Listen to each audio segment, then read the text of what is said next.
I'm Jamie Truman. I taught at a traditional public school and a charter school. Then I moved into a director of operations role because I was really passionate about making sure that students had all the opportunities that they could have as part of their education. I did that work for a number of years. I have two small boys, so I transitioned to being a consultant, and I work with independent charter schools, helping make sure that they're operating the best systems possible, and that includes a lot of hiring.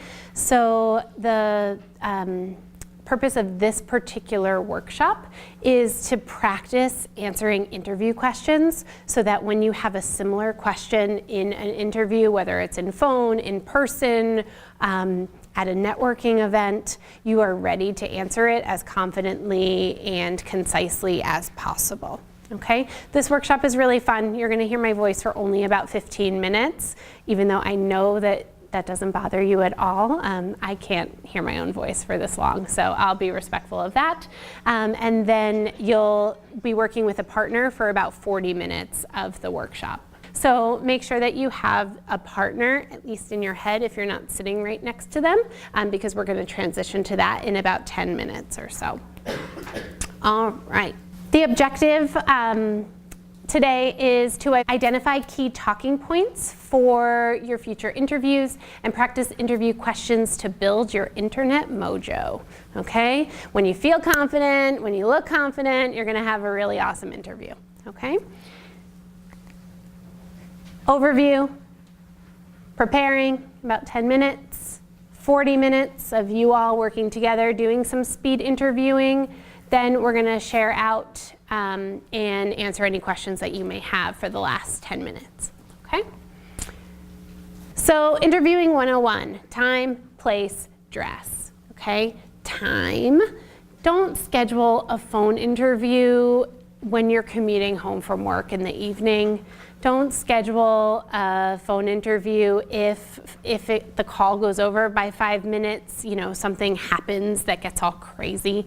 Really be thoughtful about the time that you're interviewing and setting it aside. Also think about the place that you're going to take the call.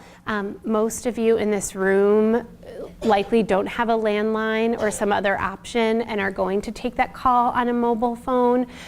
It should not be on a train platform or in a train station, and then you'll tell your interviewer, it's fine, I can hear you over the announcements. No. If I'm on the other end of the call, I just want to rush off the call because I don't feel like this interview is a priority for you. So it would have been much better to just reschedule or just be okay with telling an interviewer, those times don't work for me, how about this time instead? Okay, that's all really important. When it comes to dress, right, they're not spying on you through your phone. If it's a phone call, that's totally fine. I will say that I've done video calls sometimes, and the candidate had like a designated interview section with like a little picture behind it, and it just shows that he was really thoughtful, right?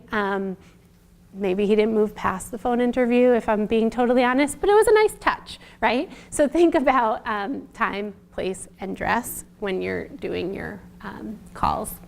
Do your homework. Know how the person is going to communicate with you. Don't be shy. Say, are you going to be giving me a call or should I be calling you? Work out all those details in the beginning. Ask them for their name, maybe their title, just so that you can do your homework ahead of time and just minimize the stress of the call. Right? There's nothing worse when you think you're expecting a call and then 4 or 5 minutes go by and you call the school's main line and it's after hours or it's during dismissal. You're all frazzled, okay? So just do your homework and make sure all your questions are answered ahead of time. Be aware of time, in part with how many minutes you're going when you're answering questions, right? But also then just being cognizant of it just flowing like a conversation. So I used to begin my phone interview protocols by saying, in just a minute or so, can you tell me about your work with children?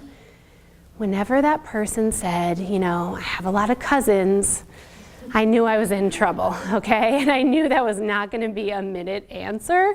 So if your interviewer says a minute, hit a little stopwatch, make sure you're sticking to roughly a minute, okay?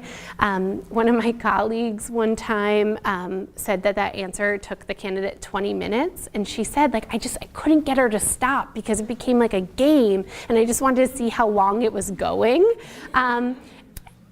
Not really the best use of either of their time. You're gonna wanna articulate why you're the best fit for this particular school. When a candidate asks me, what school are you calling from?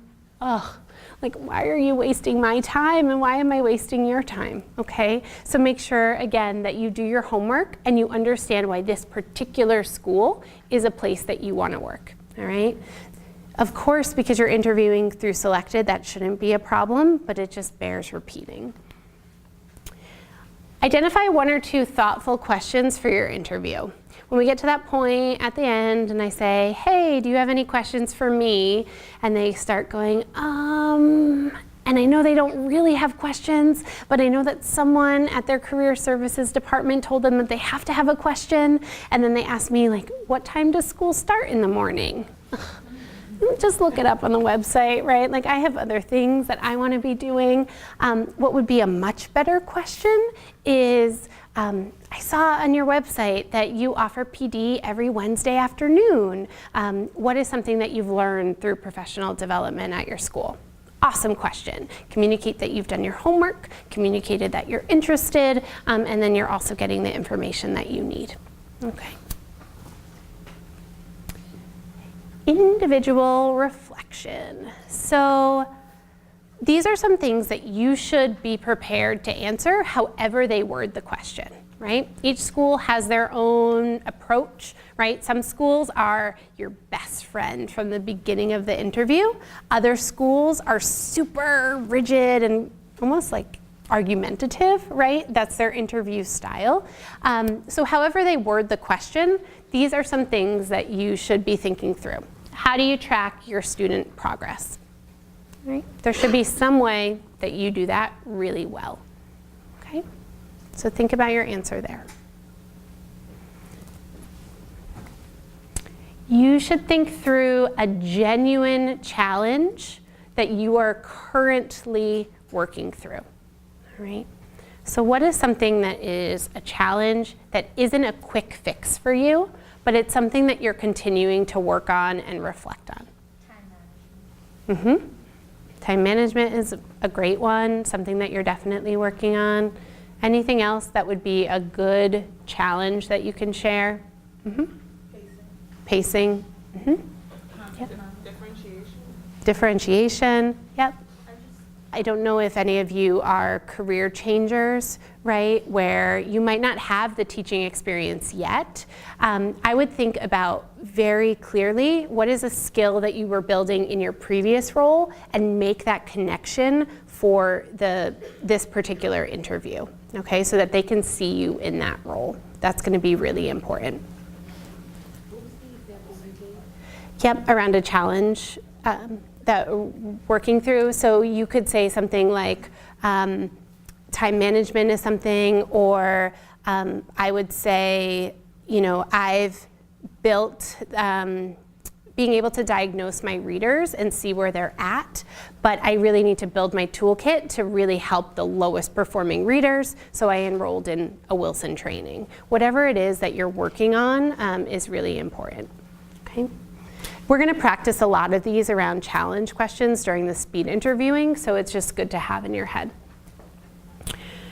I've never said the word rock star as much as this evening, evidently, but you'll want to think through what makes you a rock star, what makes you better than anyone else that is interviewing for this position. If you don't sell yourself, they're not going to invest in you, right? So it's really important that you understand what you bring that no one else brings to the position, okay?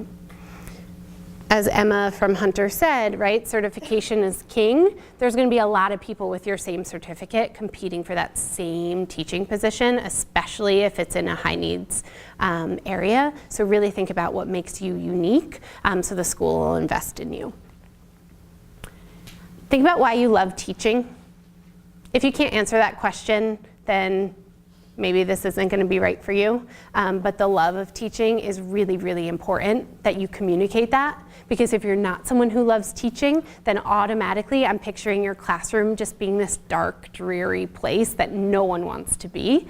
So you really need to think about what you love about it. I have a question. Sure.